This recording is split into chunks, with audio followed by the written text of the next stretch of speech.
Kā protams, baumas, nepārbaudīti fakti un vāja žurnālistika. Esiet sveicināti, raida Pingvīnu radio, pareizu laiku paskatieties savos pulksteņos. Iepriekšējā nedēļa Latvijā bija visnotaļ mierīga, ja neskaita ceturtdienas stiprā vēja radītos postījumus, kā ziņo glābšanas dienesti, tad pārsvarā ir lūzuši koki, norauti jumti, un dundagā kādai sievietei no rokām izrauts lietus sargs. Vainīgais esot bijis jaunietis zilā sporta tērpā uz velosipēda, un ātri nozudis Talsu virzienā. Policija skaidro notikušā apstākļus. Par izpostītiem slēpņiem ziņu nav, bet ir zināmas aizdomas, ka lielā vēja radīto viļņu dēļ varētu būt cietis Kauguru rifa slēpnis, kurš bija novietots pusmetru zem ūdens līmeņa, Rīgas Lieča piekrastē, kādus 400 metrus no krasta. Šī slēpņa FTF gods tika Gatim K, par kuru šīs dienas raidījumā pastāstīsim vairāk rubrikā Latvijas slēpņošana teiksmes. Eventu ziņas. Izņemot tuvojošos reģistrāciju AMPPN, tad eventu jomā Latvijā nekā interesanta, ja neskaita nakts velo eventu Meža parkā, kurš plānots oktobra otrajā pusē. Tas plānots kā neliels atskats slēpņošanas vēsturē, un dalībniekiem būs iespēja piedalīties garākā povertreila Baltijā izlikšanā. Citas ziņas. Pēdējā laikā dažādos zemes kvalitātes medijos atkal sāk parādīties raksti par slēpņošanu, piemēram raksts Dārguma medības mežā, kurā bērnišķīgi izskaidrots, kas ir slēpņošana.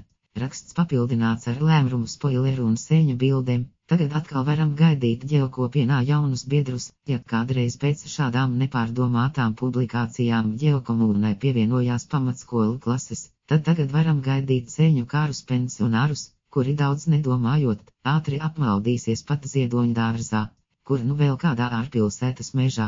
Dārgie slēpņotāji, esiet atbildīgi, un vienmēr labi izvērtējiet šādu slēpņošanu popularizējošu publikāciju nepieciešamību. Koordināšu ziņas.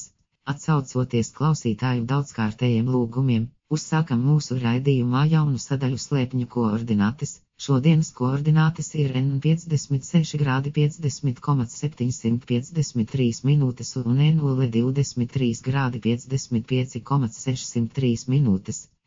Rubrika Latvijas slēpņošana teiksmas dažādi notikumi un rēcīgi atgadījumi no slēpņotāju pieredzes. Šodien pastāstīsim jums par Latvijas slavenāko slēpņotāju Gati K. Šī leģenda aizsākās vēl tajos laikos, kad izvietot un meklēt slēpņus puslegālās vietās nebija nekas nosodāms, ģeopolicija vēl nebija izdomāta, un Pohatu-Nova jaunos slēpņus publicēja reizi mēnesī, ja atcerējās.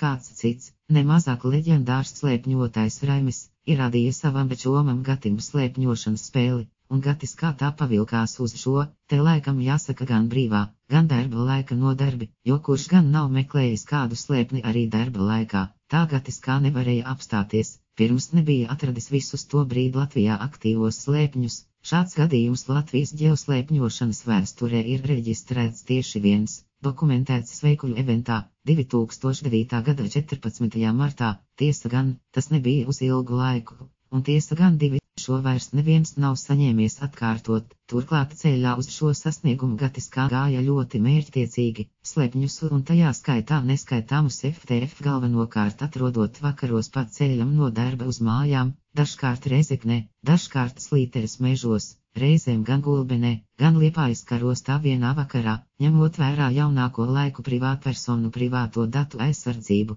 nevaram jums atklāt ne Gata kā darba vietu, ne mājas adresi, bet gan jau droši vien varat nojaust paši, izejot no augstāk minētā.